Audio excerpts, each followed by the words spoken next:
Good morning to you. And a very happy St. Patrick's Day to everybody. That's P-A-D-D-Y, by the way, not P-A-T-T-Y. St. Paddy's, Yeah. not Paddy's, which is pretty interesting because it's St. Patrick who's like started it all, and it has a T in it. But like, you're right. Yeah. So John, I noticed that we have a rainbow in front of us. What's the reason for that? Well, Colin, I'm glad you asked. I'm trying to catch a leprechaun at the end of the rainbow. But John, leprechauns aren't real, and rainbows technically don't have an end. They're circular. Colin, when have you ever seen a circular rainbow? Whatever, I'm not going to fight about this. But leprechauns definitely are not real. Oh. See? I told you they were real. Oh, no one can touch me Lucky Charms. I promise we won't touch your Lucky Charms, Mr. Leprechaun dude. Well, if you don't want me charms, then what do you want? I was just going to say gold, but I feel like honestly seeing you is enough for me. I knew I should not have pulled that all-nighter. I'm seeing things. Well, Mr. Leprechaun, I'm glad you could join us, but now it's time for news. Oh, sure, there's definitely more important news than a real live leprechaun in front of you. An Oswego couple has been charged with the death of their 17-year-old son with cerebral palsy. Police were called to a home in Palermo on May 9, 2021, and found the 17-year-old unresponsive. He appeared to be extremely underweight and had bed sores all over his body. Wednesday, the boy's mother and stepfather, Lisa and Anthony Waldron, were arrested. Both were charged with second-degree manslaughter, criminally negligent homicide, and first-degree endangering welfare of a physically disabled person. Members of the University of the Southwest golf teams were killed in a tragic car accident this Tuesday night in Midland, Texas. They were on their way home from a tournament when their van was hit head-on by a pickup truck, killing both passengers of the truck and 7 passengers in the golf team's van, including the coach, for a total of 9 casualties. Please stand for the Pledge of Allegiance. I pledge allegiance to the flag of the United States of America, and to the republic for which it stands, one nation under God, indivisible, with liberty and justice for all. The morning weight room will be closed Friday, March 18th. It will be open after school. See Coach Eschbacher if you have any questions. National Honor Society candidate membership applications are now available in B4. Please see Mr. Mussolino as soon as possible if interested. All applications must be returned to Mr. Mussolino by Friday, April 1st. Boys across varsity and JV tryouts are just days away. Monday's tryouts are 6 to 8 p.m. outside on the high school turf. Dress accordingly. Equipment distribution in the high school basement locker room at 5:30. It is not too late to sign up. You must register on Family ID to participate. Okay, well that was... amazing. I was gonna say strange, but yeah, sure. Hey, Colin, did you know that the first leprechauns, like the first recorded tales of leprechauns, were in 8th century Ireland?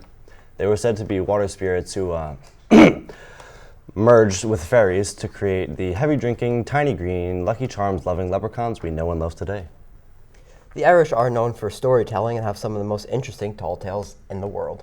Which is where most stories of like fairies, unicorns, goblins, dwarfs, and leprechauns come from. The story of St. Patrick's Day started in Ireland in honor of St. Patrick, who is said to have driven all of the snakes out of Ireland in the late 4th century. Well, that is the most well-known tale. Most people don't know that St. Patrick was actually British and was kidnapped by the Irish at the age of 16 and sold into slavery. He eventually escaped, only to later return to Ireland, for some reason, and set up many monasteries, churches, and schools. Because of his fame, many of these tales developed around him, including the tale of the snakes and the tale of St. Patrick using a shamrock to explain the Trinity.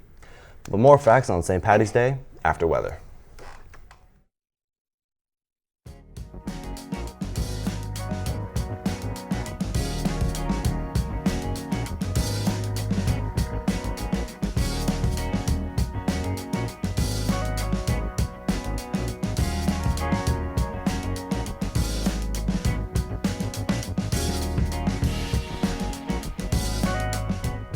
As you can see on the map behind me, there's not really anything going on. That's because today is going to be a very nice day with a high of 67 and a low of 44 degrees.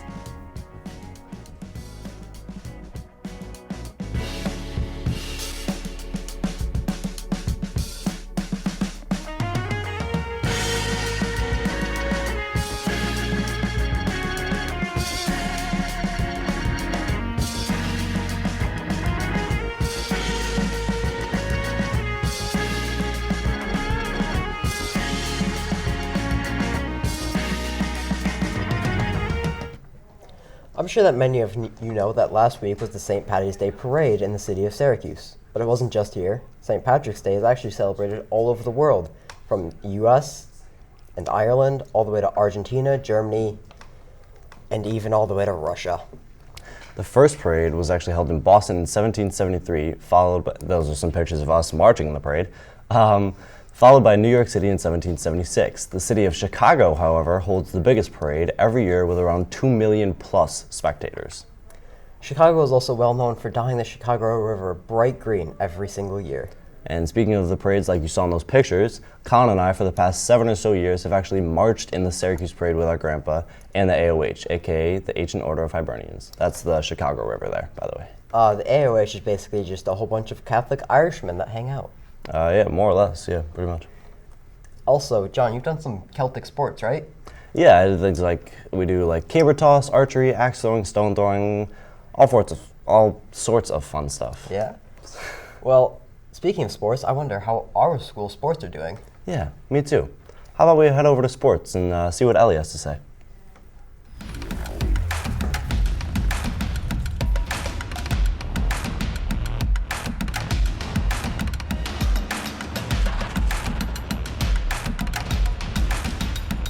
The Unified Bowling teams have a match at Cortland at 3:30. Attention softball players, next week tryouts or practices will be at the sports yard every day.